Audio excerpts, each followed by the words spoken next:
There is an endless sea of podcasts about entrepreneurship. Talking about it, but not living it. We live it every day.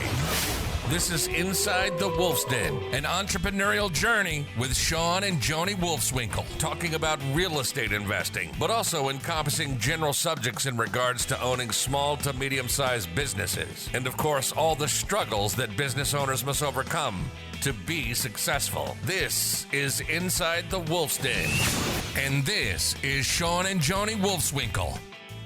Hi, everyone. Welcome back to Inside the Wolf's Den with your hosts, Shawn and Joni Wolfswinkle. Man, we've had some pretty incredible guests the last couple of weeks, haven't we? Yeah, it's been some people that, we look up to that Absolutely.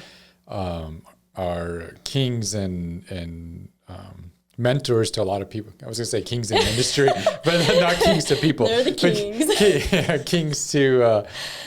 Kings to people in their industry, but mentors and just great people. So, yeah, a wealth of knowledge. If you haven't heard the episode, so Dr. David Phelps was last week, and then the week before was Corey Boatwright. So make sure you tune into those if you haven't listened to those already. And this week we are not having a guest, but you have the one and only Wolf Pack. And we are going to share with you hopefully some wisdom today, right? Yes, yeah, or our struggles. So if nothing else, you're going to we're going to be vulnerable. And I'm sure somebody will get something out of it. So today we are on episode 57 in our relationship series, Connected. We're going to be talking about resentment today. So I actually pulled up a couple of definitions, online, and resentment is a feeling of indignant displeasure or persistent ill will at something regarded as a wrong, insult, or injury. And Wikipedia described it as a complex, multi-layered emotion that has been described as a mixture of disappointment, disgust, anger, and fear. Other psychologists consider it as a mood or as a secondary emotion that can be elicited in the face of insult and or injury.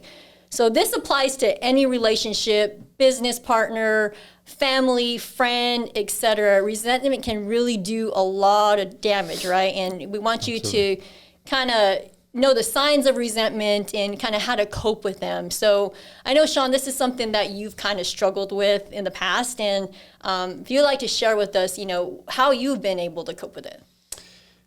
I don't know. So I still haven't figured it out.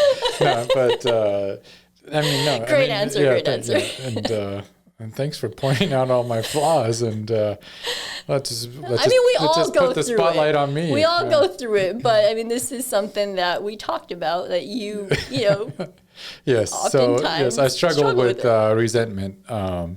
It's something I think in our relationship that we've talked a lot about, in our marriage, and I don't know, my whole life I've always dealt or bottled up resentment. And so, some of the signs that definitely we can talk about where clearly signs that I do when I'm resenting or having, showing those kind of emotions, and then some ways to release it. But I'm not very good at releasing it. That's probably my biggest thing is that I just tend to hold on to it. Bottle it up. And then it comes out at different stages. Explodes, yeah. Right. Or there's different ways I deal with it, but not in a healthy way. And so hopefully you guys get some stuff out of this, because I think it's something that, I know and trust me, I'm not perfect at this. I still haven't figured it all out, but it's a work in progress. Yeah. We're going through life, and I hope, but I also see the struggle, like even in our own marriage, like, when I am bottling it up, the damage it causes, or the just the energy that it exudes, and well, it might not be from us, it might be a work situation, or a friend situation, a family, but at the end of the day, you take it home with you, and your family sees that, your kids see that, your wife see that, and then it just the energy that it brings, it's just never a good thing. Correct. And I liked Wikipedia's because I think it's definitely a complex multi-layered emotion, because it's difficult, and it's weird how the smallest little thing can elicit those emotions again, and like it's a trigger. It's like right back to where you were, and you're angry again, and you're lashing out, and attacking or criticizing, and so it's like it's tough, and so you might think you have released it and over it, and then all of a sudden that person might do the exact say something, do something, and man, you're right back to where and then you're back to holding those resentments. And we've even talked about, I still hold resentment to people like in elementary that I still haven't let go. And so so that's some 25 years of resentment, and still trying to work on letting this go from being bullied. Step. The first step is really to be self-aware of it, and Correct. and maybe some of those. Have you noticed, what will trigger that, or if you can catch those triggers early on, that will kind of shift your mindset? Yeah, I mean, well, let's get into it. So some of the signs, and like you just mentioned, the first one is just being aware. So the recurring negative feelings. So yes, you can tell, and so the more you're aware of it, the more you start to understand and say, like, okay, I feel that emotion again. I feel that anger coming on again. Where is it coming from? Where, what's what in the past has ignited that kind of emotion again? So you can start thinking and analyzing. That's why quiet time's good. And so you can just really ponder, why am I feeling, or why am I having those emotions again? So study those recurring emotions, or those negative feelings, and where they're coming from. Was it a hurtful situation?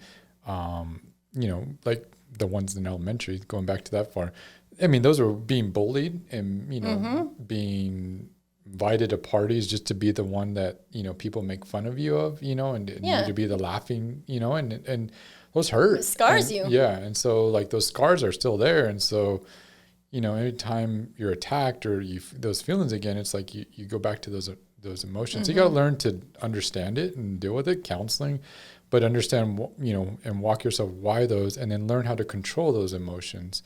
But yeah, being self-aware is a big one. If you can figure that out too, I mean, this is great for, raising your children too, because I know that there's time. I mean, bullying is a big thing, right? I mean, and it's sad, but, if we can have these conversations with our children and learn how to be self-aware of it and cope with it early on, then I think we, are ahead of it. Yeah, I agree. Because so like another sign of resentment is the inability to stop thinking about a certain event. Like this past weekend, our son, he plays basketball and plays on a competitive league. And, this season was a good example of, you don't get to choose your coaches, and you're going to have some bad, or you're going to have some coaches that have different styles of coaching. And he's had some great coaches. And this season, he got a coach that likes to yell, likes to put down. Yep, I remember. And just searches for faults, And I've had several of those. Yeah, I remember the first day of practice for Lucas with this coach. I mean, he kind of grabbed him out in the basketball court, and me being a mama bear, want to go save him. You can see that he's teary-eyed, want to cry, but you have to also take a step back and let him learn from that. But yeah, it's tough seeing that. But after the game, this past Saturday, I had to talk to him about, stop reliving or stop thinking about that same negative event, and let him know that, hey, like, control what you can control, and he's not going to be able to control what the coach does or what he says, but I mean, so he can control his play, he can control his aggressiveness, he can control his hustling. And that's what we talked about. And don't worry about like what he said and focus on the negative. Just, let that go, let that slide, and just focus on what you can control. And so that was my way of talking him through it and having him, overcome those and understanding. Don't take it personal. Focus on what you can control and just worry about that. So, what's another sign of resentment, Joni? I think, stop really playing the victim card, right? Like feeling sorry for yourself. That's a tough one. Feelings of regret and remorse. So, you can hold resentment if you regret a situation or maybe a lack of an opportunity. Fear and avoidance. So this is definitely one that I struggle with. So one way to really know when I'm holding resentment is I shut down. Yes. So I completely just don't talk. And I can go for days without talking to Joni knows all about this too well. But if I'm really upset this is where I need to learn to release it, is because like I'll just dig in and I'll dig even harder. And so that means I shut down, I don't talk, avoidance, I seclude myself. And these are, again, this is not the way to handle it correctly. Yeah, correct. No, I agree. And I mean, I think so. I mean, for myself, like how I kind of cope with resentment is, number one, practicing gratitude every day. Like every day you wake up, you say what you're thankful for, mm-hmm. right? And it's really hard to start your day off on a bad note if you didn't have to be thankful for something, right? Yeah, absolutely. And then journaling. I think for me, like whenever I had a bad day or just like somebody just pissed me off, like, I just spend half hour, an hour in my room just mm-hmm. journaling. Like, what are my thoughts? Like, why am I feeling this way? And eventually you'll come to the point where like, man, Joni, this was dumb. This is so little that you should have never took this personal. Yeah. So that's when you make up with me, right? Usually. Yeah. So I'll go a couple days with not talking to her, and then she'll eventually come around. But it would be a lot easier if I just came around a lot sooner and just released it. So some other signs, Joni, of resentment. So unresolved arguments. So this is definitely in every relationship. You can see that where things just continue to bother you. You find faults in each other. You complain about your partner or whoever the relationship that we're talking about, but just it's unresolved. It's just not, you haven't communicated about it. You're again bottling up this resentment, and the littlest things can escalate it. Yeah, right? And I think if you let it go, a long period of time as well, then it just gets worse, right? And so I always have you in the back of my mind, especially at work. If something happens, where I didn't agree with something, or I'm having,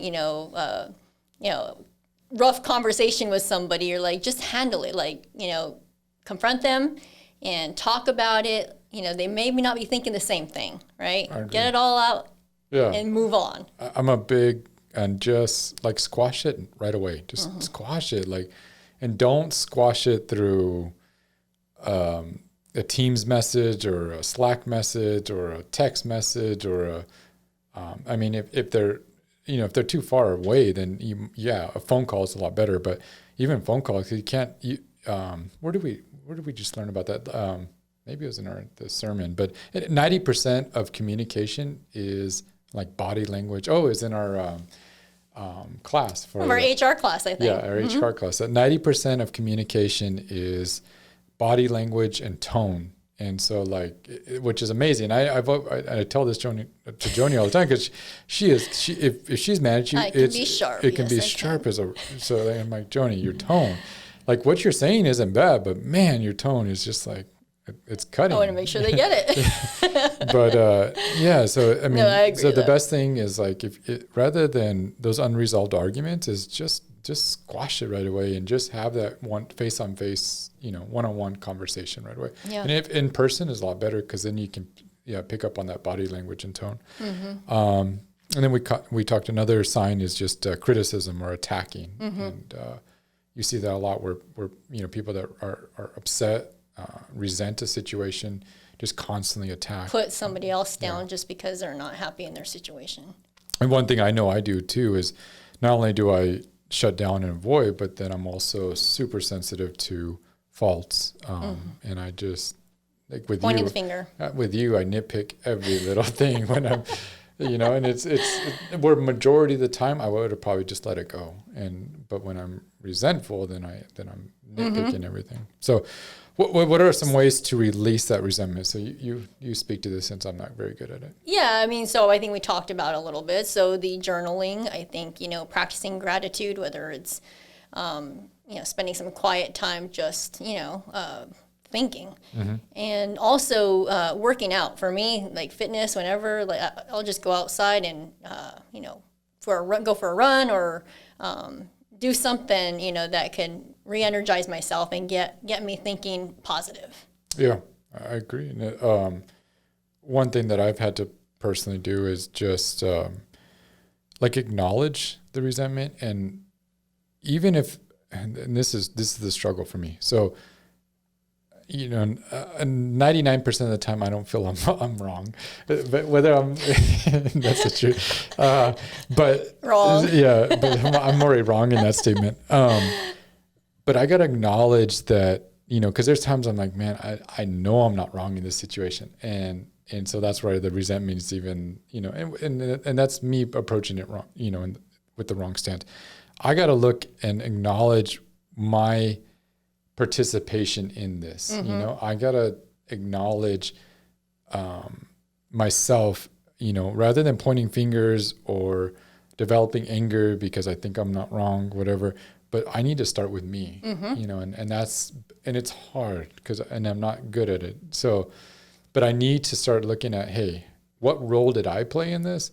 And how can I acknowledge what I did? What were the faults I did? And if I had just came, like, say, let's talk about just you and I, if I came to you and acknowledged just the small facts that were the roles that I played in this, I guarantee you'd come around a lot quicker, and you would probably admit where you played a bad role in that situation, and we'll get to the resolution a lot quicker. Sure. Then my tendency is just to focus. I want you to acknowledge your wrongs, and maybe at the end I'll acknowledge the couple of things where I played a role in it, right?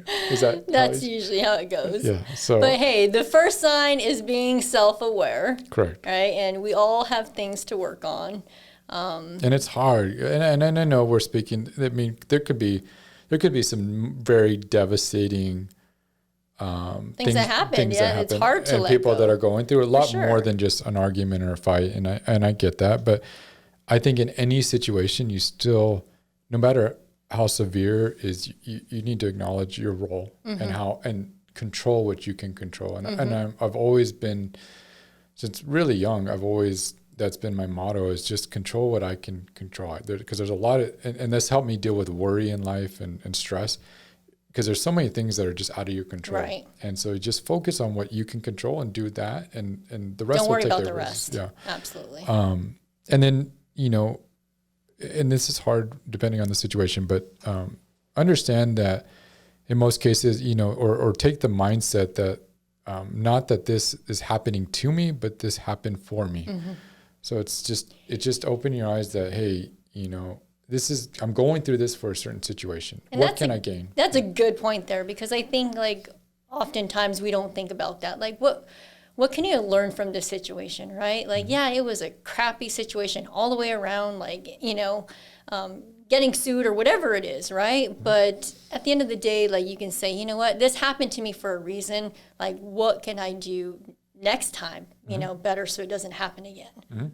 Right? Yeah, I mean, there's some times where, like, I know a relationship here at work that, man, I had some, like, for a year, some resentment towards an individual.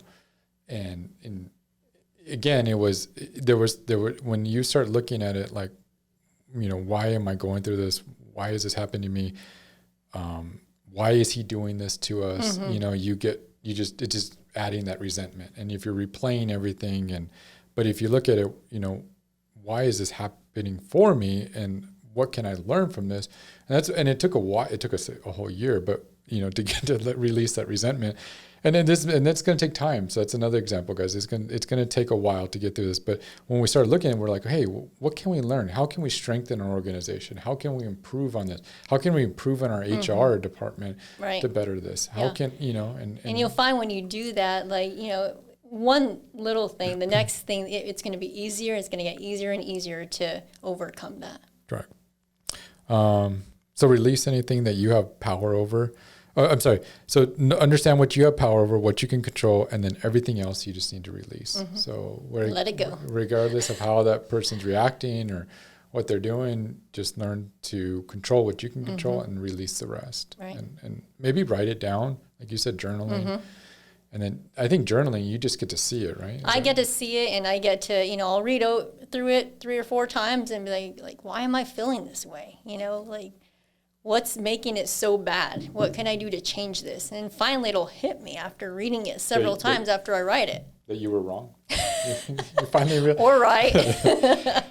And then, like you said earlier, again, re-emphasizing what you said, just making gratitude a daily habit. So just starting, we both start off with just gratitude. So whether it's in the shower, whether it's, 15 minutes before you work out, just try to make it as part of your routine. It's really hard to, your day will start off on the right foot if you do that. Yeah. And I know something it says in the Bible is just to, thank God for those situations. And it's the same motto as why is this happening for me? But, just thanking God for that situation or that person. And it seems so stupid, to be honest with you, because you're like, why am I thanking for this? Throw a bottle at them. But it causes you to think about, what can I learn from this is the biggest thing. Yeah, because ultimately, it just, messes with our emotions. It messes with our, happiness. And, truly you just want to be happy. You don't want this negative emotion. Yeah.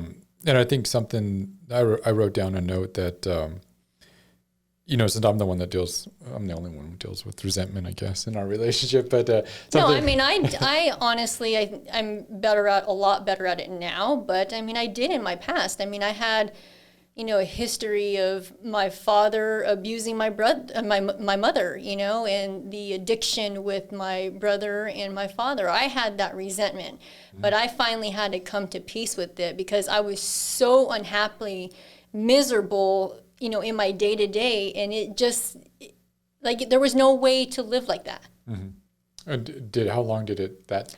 Oh, years. I think I was probably the last 15 years maybe. Yeah. I finally, was at peace with it and said, hey, you got to let this go. You can't control your past. You can't control anything that happened prior. You need to do you and not worry about the rest. Yeah. I think you also started thanking for going through those situations and learning from them. Oh, yeah, because I would never be where I'm at today. Okay. The person you are. Yeah. So it teaches you a lot of things. But where I was going with that note was that when I'm the one that deals with the resentment a lot, what's helped in situations is you being sympathetic to that situation. So you being not the one. So like if I had the resentment towards you still being sympathetic to the situation and understanding that I'm having trouble letting this go. Right. And rather than you taking the approach of you need to get over Fighting it. You need back to release, because that never, what's happened when you've told me you need to get over it, you're making it a bigger deal. Does that help or did that result? It's worse. It makes it worse. And so when you've been sympathetic to it and said, hey, let's sit down and talk about it. And let me see where you're coming from. Let me understand it. And you take a very calm approach to it. We get through it every time. Yeah. And that's what I'm giving. And I think that's advice for the spouse that may be going through this, with your husband or wife that does, have resentment is you gotta be able to acknowledge and understand where your spouse is coming from. And, for me, I know that you need time. I can't approach you right away with it. I need to give you some time to think about it and then say, hey, when you're ready to talk, let's talk about it. And just being sympathetic, understanding, trying to come, even if you totally don't agree with it, you just understanding where I'm coming from, just listening and then kind of working through it from there. So, well, I hope, do you have any other final moments or? No, I think that's great. Hopefully you got some value out of that. And I hope you can release the resentment in your life and move on and have healthy, prosperous relationships, because that's the goal with what we wanted to accomplish. And pray for me that I can work that. Practice gratitude daily and go kill it, guys. So well, have a great week. If you got anything out of this, please like it, share it. we depend on you to share this and spread, the guests that we have and the information we're sharing. We hope you're adding value to your businesses, your relationships, and helping you grow and prosper. So have a great week, and we'll see you all next week. You've been listening to Inside the Wolf's Den, an entrepreneurial journey with Shawn and Joni Wolfswinkel. Tons of entrepreneurial podcasts are out there. Talking. But Joni and Shawn are living it every single day. Their portfolio now includes many franchises and medium-sized businesses. We talk about the trials and motivators of successfully running a business. Join us again soon for another podcast. But until then, reach out on the website at InsideTheWolf'sDen.com, on Facebook at Inside the Wolf's Den, on Instagram at Inside the Wolf Den. We'll see you again soon. This is Inside the Wolf's Den. We'll see you next time.